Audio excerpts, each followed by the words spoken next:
எழுதுவது அப்படிங்கிறது எவ்வளோ ஒரு கஷ்டமான விஷயம். அது எப்படி சிந்தனைகள் தோணும், நம்ம எல்லாருக்குமே மண்டையில் நிறைய விஷயங்கள் தோணும். அதை எழுத்தில் கொண்டு வரது நம்மளால் எத்தனை பேர் முடியும் சொல்லுங்கள்? முடியாது. நிறைய தோணும். நான் கன்னிக்கோயில் ராஜா நாங்களாம் சபதம் போட்டேன் அவர்கிட்ட மார்ச் மந்த்து, நான் ஒரு சிறுவர் இலக்கியம் புத்தகம் நான் எழுதுறேன்ட்டு. பிள்ளையார் சுழியோடு நிற்கிது அப்படியே. ஆனால் தோணுது எனக்கு, அப்படியே நிறைய தோணுது. என்னால் எழுதுறதுக்கான நேரமும் வாய்ப்பும் அதற்கான சூழலும் அமையவே இல்லை. இதில் வாய்ப்புகள் வெற்றிகளாகட்டும், முனைவர் என் பத்ரி உடைய நூல் சும்மா கிடைத்ததா சுதந்திரம், பிரபு சங்கருடைய நூல், இது ரெண்டும் பரிசா அப்படின்னு அவங்க அறிவித்திருக்காங்க. வாய்ப்புகள் வெற்றிகளாகட்டும் அதில் நிறைய நேர்மறையான கருத்துக்கள் நிறைய இருக்குது. நீங்கள் எப்போயாவது மன சோர்வாக இருந்ததுன்னா அந்த புத்தகத்தை எடுத்து பெரட்டினீங்கன்னா எங்காவது ஒரு வார்த்தை நம்மளை குத்தும். கொஞ்சம் கோபத்தில் நம்ம எதிர்மறையான வார்த்தைகள் நிறைய பேசுவோம்ல, நேர்மறையான வார்த்தைகள் ஏன் பேசணும், என்ன மாதிரி வார்த்தைகள் இருக்குன்னு இதில் அழகாக சொல்லியிருக்காங்க. அரசு பள்ளிகளை மேம்படுத்தணும் அப்படிங்கிற மாதிரியான கருத்துக்கள் இதெல்லாம் சேர்ந்து தான் இந்த நூலை இது கொஞ்சம் எடுக்கலாம். இப்போதைக்கு இருக்கிற சமுதாய சீர்கேடுகளுக்கு, சமுதாய மேம்பாட்டுக்கு சில வழிகள் இருக்குது அப்படிங்கிறதுனால இந்த நூலை நான் எடுத்து கொடுத்தா. சும்மா கிடைத்ததா சுதந்திரம் பிரபு சங்கருடைய நூல். அது எனக்கு ஆச்சரியமாகவும் அந்த உழைப்பு வியப்பூட்டுறதா இருந்தது. சும்மா காக்கா குருவி வச்சு ஒரு புத்தகம் எழுதுறதுக்கு நான் இவ்வளோ அல்டல் முடியல அது இதுன்னு நான் பேசிகிட்டு இருக்கேன். சுதந்திர தலைவர்கள் பற்றியான வரலாற்றை அவங்க சொல்லியிருந்த விதம், மொத்தம் 25 தலைவர்களை பற்றி, அதில் பாதிக்கு பாதி நம்மளுக்கு தெரியாது. இது ஒரு மாதிரி கஷ்டமாக இருந்தது. நம்ம இந்திய சுதந்திர நாட்டில் இருக்கோம், இவங்களை பற்றி தெரியாமல் என்ன பண்ணிட்டு இருக்கோம். ஆனால் நம்மளுக்கு இந்த நடிகையுடைய முதல் படம் என்ன, அந்த நடிகருடைய முதல் படம் என்ன அப்படிங்கிற அளவுக்குலாம் நம்மளுக்கு நிறைய விஷயங்கள் நம்மளுக்கு மனசில் பதியும். ராசி அழகப்பன் பெண்ணே நீயே வெற்றிக்கு வழி அப்படிங்கிற ஒரு நூல், அதுவும் எனக்கு பிடிச்சிருந்தது. பெண்ணுங்கிறதுனால இல்லை, அதில் சொல்லியிருந்த கருத்துக்கள் நம்மளுக்கு கொஞ்சம் தேவை. பெண் நாங்களாம் 2 இடங்களில் ஒத்து போயிடுவோமா, தனி பிறந்த இடம் புகுந்த இடம் அப்படி கிடையாது. நீங்கள் எந்த இடம் கொடுத்தாலும் பூந்து வெளில வந்துடுவோம் பெண்கள். அதனால் நீங்கள் எங்களுக்கு 2 இடம் குறிப்பிட்ட வரையறை வைக்காதீங்க. ஒரு நவீனன் உங்கள் எல்லாருக்கும் தெரிஞ்ச ஒரு பத்திரிகையாளர், எழுத்தாளர், நிறைய பிரபலங்களை பேட்டி கண்டு எழுதியிருக்கிறவர். நம்ம எட்ட நின்று ரசித்த நிறைய பேர், எம்ஜிஆர்லேருந்து சிவாஜியிலேருந்து கண்ணதாசன்லேருந்து இவங்களெல்லாம் நெருங்கி பழகி அவர்களுடைய நல்ல விஷயங்களை மட்டும் எடுத்து எழுதுறது. பத்திரிகையாளர்களுக்குன்னு ஒரு கடமை இருக்குது. கண்டதை கேட்டதை அப்படியே எழுதுறது பத்திரிகையாளருடைய வேலையே கிடையாது. ஒரு சமுதாயத்தில் நடக்கக்கூடிய நிகழ்வில் நல்ல விஷயங்களை மட்டும் அழகாக வடிகட்டி மக்களுக்கு கொண்டு போய் சேர்த்தாதான் அந்த சமுதாயம் நல்லா இருக்கும். திரை சம்பந்தப்பட்ட எல்லா தகவல்களையும் ரொம்ப அழகாக சுருக்கமாக நம்மளுக்கு படித்தா ஒரு இன்ட்ரெஸ்ட், அடுத்தது யார் அப்படிங்கிற மாதிரி எழுதியிருக்கார் ரவி நவீனன் அவர்கள். ரொம்ப ரொம்ப மகிழ்ச்சியும் நன்றியும். பத்திரிகையாளர் அப்படிங்கிறது எப்படி இருக்கணும் அப்படிங்கிறதுக்கு அண்ணாவுடைய இறப்பு பற்றி நவீனன் அவர்கள் எழுதியிருக்கக்கூடிய அந்த ஒரு கட்டுரை ரொம்ப ரொம்ப தேவை. எழுதுகிற எல்லாருக்குமே தேவை. நம்மளுக்கு என்ன தோணுது, நம்ம என்ன பார்க்குறோம், அப்படியே அப்பட்டமாக எழுதுறதுக்கு பேர் எழுத்தல்ல, பத்திரிகை அல்ல, நூல் அல்ல. அதில் எது மக்களுக்கு தேவை அதை மட்டும் அழகாக கொடுக்கறதுக்கு தான் பத்திரிகையும் ஊடகங்களும் இருக்குது. அந்த பின்பற்றியதனால் நவீனன் இப்போ காலம் கடந்தும் இன்னும் எவ்வளோ வருஷம் ஆனாலும் அவர் கண்டிப்பாக எல்லாருடைய நினைவிலும் இருப்பார்.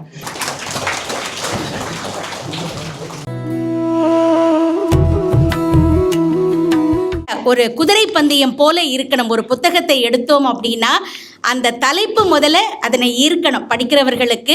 அதே நேரத்தில் அந்த புத்தகத்தை எடுத்தோம் அப்படின்னா முடிகிற வரையில் நம்ம கீழே வைக்கக்கூடாது. அடுத்தது என்ன ஆகும், யார் ஜெயிக்க போகிறா அப்படிங்கிற ஒரு உணர்வை ஏற்படுத்தணும் அப்படின்னு சொல்லுவார்கள். அப்படி என்னை ஈர்த்து புத்தகத்தை கீழேயே வைக்க முடியாத அளவிற்கு எப்படி சொல்லுதுன்னு சொல்ல, தலைப்பே சொல்ல சொல்ல இனிக்குதடா. இந்த வார்த்தை முருகப்பெருமானை தவிர வேறு யாருக்குமே போகாது கண்டிப்பாக. அப்படி ஒரு அற்புதமான ஆன்மீக நூலை எழுதின முனைவர் பவித்ரா நந்தகுமார் அவர்களுக்கு முதல்ல என்னுடைய பாராட்டுக்களை தெரிவித்துக் கொள்ளணும். கிட்டத்தட்ட ஒரு 40 ஊர்களை பற்றி ரொம்ப அற்புதமாக இந்த புத்தகத்தில் அவர்கள் பதிவிட்டு இருக்கிறார்கள்.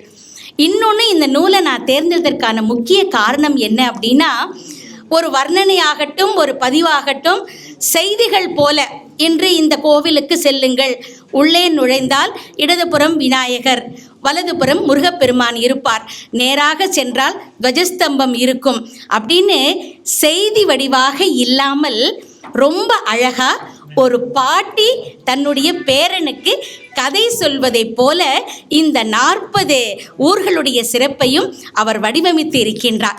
நிஜமா ரொம்ப அப்ளாஸ் கொடுக்கணும்.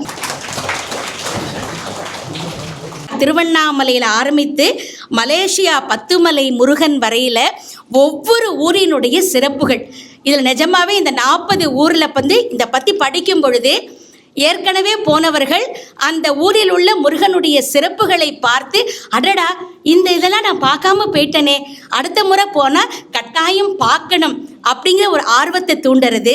அதே நேரத்தில் முதன் முறையாக அந்த ஊருக்கு நான் ஒரு விராலிமலைக்கோ அல்லது ஒரு கொடுமுடைக்கோ இந்த ஊருக்கு போய் இந்த முருகனை நான் பார்க்கணும் அப்படின்னா நீங்கள் வேற எந்த கைட் புக்கையும் பார்க்க வேண்டாம். பவித்ரா அவர்களுடைய இந்த புத்தகத்தை எடுத்துட்டோம் அப்படின்னாலே ரொம்ப அற்புதமாக எத்தனை கிலோமீட்டரிலிருந்து இந்த ஊர் எந்த இடத்தில் இருக்கிறது, அந்த தலத்தினுடைய சிறப்புகள் என்ன, ஏன் அந்த இடத்துல முருகப்பெருமானுக்கு அந்த பெருமை அப்படிங்கிறத அனுபவித்து எழுதியிருக்காங்க. ஒவ்வொன்றையும் சொல்லும்போது கந்தர் அலங்காரத்திலிருந்து, கந்தர் அனுபூதியிலிருந்து, விரல்மாறல் வேல்மாறல்னு ஒவ்வொன்றும் எந்தெந்த ஸ்தலத்தில் யார் பாடினார்கள், அது மட்டும் இல்லாமல் அருணகிரிநாதருடைய வரலாறு ரொம்ப அழகாக சொல்லி ஒவ்வொன்றுக்கும் திருப்புகழில் அருணகிரிநாதர் இந்த ஊரை பற்றி எத்தனாவது பாடலில் என்ன பாடியிருக்கிறார், எவ்வளவு முயற்சி செய்து ஆராய்ச்சி செய்து இருந்தால் மட்டும்தான் இதை போன்ற பதிவுகளை ரொம்ப சிறப்பாக வெளியிட்டிருக்க முடியும்.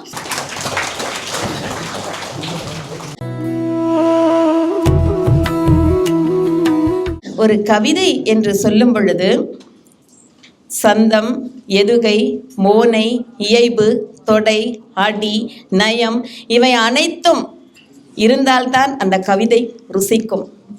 வார்த்தைகள், சொல்லாடல்கள் என்று சொல்வதை விட அந்த வார்த்தை கரெக்டாக போய் அங்கே உட்காரணும் என்று சொன்னால் இவை அனைத்துமே இருக்க வேண்டும். அப்படி இருக்கும் கவிதை தான் ருசிக்கும். அந்த வகையிலே நான் குதூகலம் தரும் குழந்தை பாடல்கள் என்று சொல்லக்கூடிய ஒரு சிறுவர் இலக்கியத்தை, குழந்தைகள் பாடலை நான் அந்த கவிதை நூலை நான் தேர்வு செய்திருக்கிறேன். இந்த கவிதை நூலை எழுதியிருக்கக்கூடிய திரு சதுர்புஜன் ஐயா அவர்களுக்கு பாராட்டுகளும் வாழ்த்துக்களையும் நான் சொல்லவிருக்கிறேன். மொத்தம் 70 கவிதைகள் இவர் இங்கே எழுதியிருக்கிறார். 70 கவிதைகளுமே மிக மிக அருமையானவை. பிள்ளையார் பிள்ளையார் எங்கள் வீட்டு பிள்ளையார், என்னை காக்கும் பிள்ளையார் எனக்கு துணை பிள்ளையார் என்று ஆரம்பித்து ஒவ்வொரு வரியிலுமே மிக அழகாக ஓமின் வடிவம் பிள்ளையார், தடைகள் நீக்கும் பிள்ளையார், அவ்வை பாட்டி வாயினால் அகவல் தந்த பிள்ளையார் என்று சொல்லி பிள்ளையாரை வணங்கி நிறைய கவிதைகளை அவர் தொடர்ந்து அங்கே எழுதியிருக்கிறார். இந்த புத்தகத்தில் இருக்கக்கூடிய கவிதை பாடல்கள் அனைத்துமே பள்ளியிலே பாடப்பகுதியாக வைக்கக்கூடிய அளவிற்கு தரம் வாய்ந்ததாக இருப்பதால் தான் எனக்கு இந்த கவிதைகள் அனைத்துமே பிடித்தது.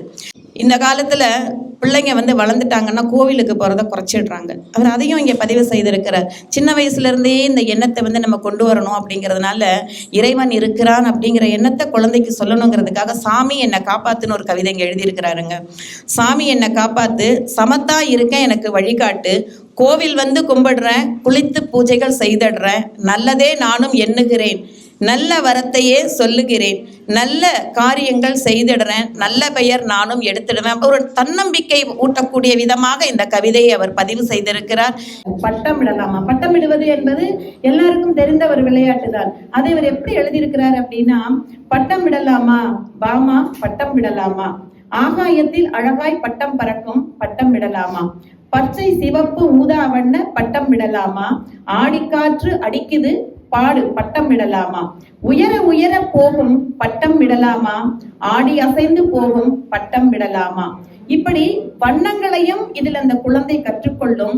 இது போல பட்டம் விட்டு வீட்டுக்குள்ள முடங்கி உட்கார்ந்து இந்த செல்போன்ல கேம் விளையாடுறத குறைச்சிக்கிட்டு வெளியில வந்து நம்ம விளையாடலாம் என்பதாக ஒரு தகவல் வந்து இதுல பதிவு செய்திருக்கிறார். இங்கே கதை திரைக்கதை பற்றி எல்லாம் பேசுனாங்க. இந்த 13 பேரையும் திரையுலகத்துக்கு வாங்க, நல்ல கதைகளை கொடுங்க, நல்ல திரைக்கதைகளை கொடுங்க அப்படின்னு ராசி அழகப்பன் மூலமாக நான் சொல்லிக்கொள்ள ஆசைப்படுகிறேன்.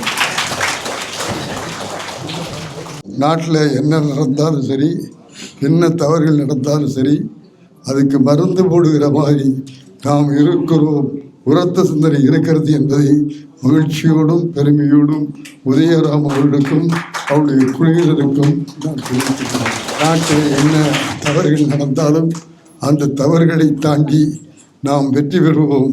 நம்முடைய பண்பாடு வெற்றி பெறும், நம்முடைய கலாச்சாரம் வெற்றி பெறும் என்பதல்ல, நாமெல்லாம் சேர்ந்து வெற்றி பெற வைப்போம் என்ற உறுதியை விடத்தில் சொல்லி எண்ணியது எண்ணியான எண்ணியோம், எண்ணிய துணியராக குரலை சொல்லி நாம் எண்ணுகிற எண்ணத்தில் லட்சியத்தில் கடுமையாக உழைத்தால் நிச்சயமாக வெற்றி பெறுவோம் என்று அனைவரையும் வாழ்த்தி விடைபெறுகிறேன். வணக்கம். ஜென்ரலாக நம்ம நினைக்கிறோம், பேசுகிறோம், எல்லாம் உணர்வின் பரிமாற்றங்களை நூல் வடிவமாக தான் கொண்டு வரணும்.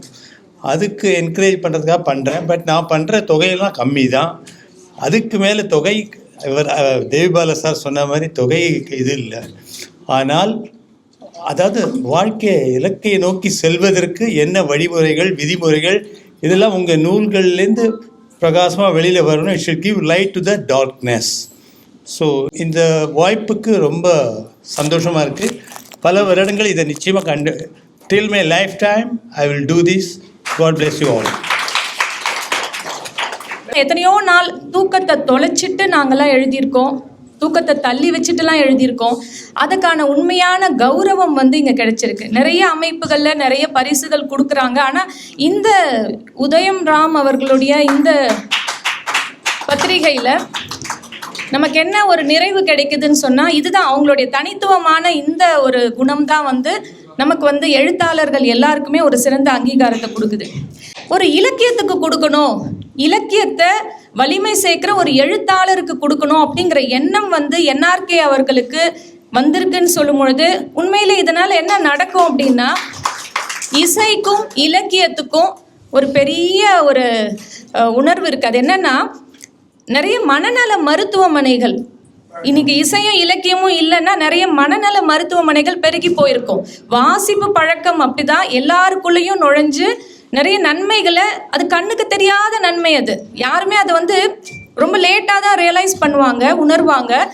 ஆனால் அது உள்ளுக்குள்ளே போய் நிறைய மேஜிக் நடத்தும், நிறைய விஷயத்தை அது ஏற்படுத்தும். அது கண்ணுக்கு தெரியாது. ஆனால் இவ்வளோ நுட்பமான விஷயத்த ஒருத்தர் வந்து செஞ்சு தொடர்ச்சியாக 20 வருஷமாக செஞ்சுருக்காரு அப்படின்னும் போது உண்மையிலே அது பெரிய பாராட்டுக்குரிய ஒரு விஷயம். அதை வந்து 13 பேர்கள் சார்பாக, எங்களுடைய 13 பேர்கள் சார்பாக வந்து நான் அவருக்கு நன்றியை தெரிவிச்சுக்கிறேன். ஒரு அங்கீகாரம் போது ஒரு குழந்தைய 10 மாதம் சுமந்து பெற்ற தாய்க்கு வந்து அந்த குழந்தையோட முகத்தை பார்த்தோன்னா அவ்வளோ நாள் அவங்க பட்ட வேதனையும் அந்த டெலிவரி பெயினும் காணாமல் போயிடும்னு சொல்லுவாங்க. இன்னைக்கு பரிசு வாங்குற எல்லா எழுத்தாளர்களுக்குமே உண்மையான ஒரு எழுத்துக்கு மரியாதையாக இந்த நிகழ்ச்சி அமைஞ்சிருக்கு. அதுக்கு எல்லாருக்கும் அந்த 13 பேர்களுடைய சார்பாக இந்த அமைப்புக்கு நன்றி சொல்லிக்கிறேன். நன்றி, வணக்கம்.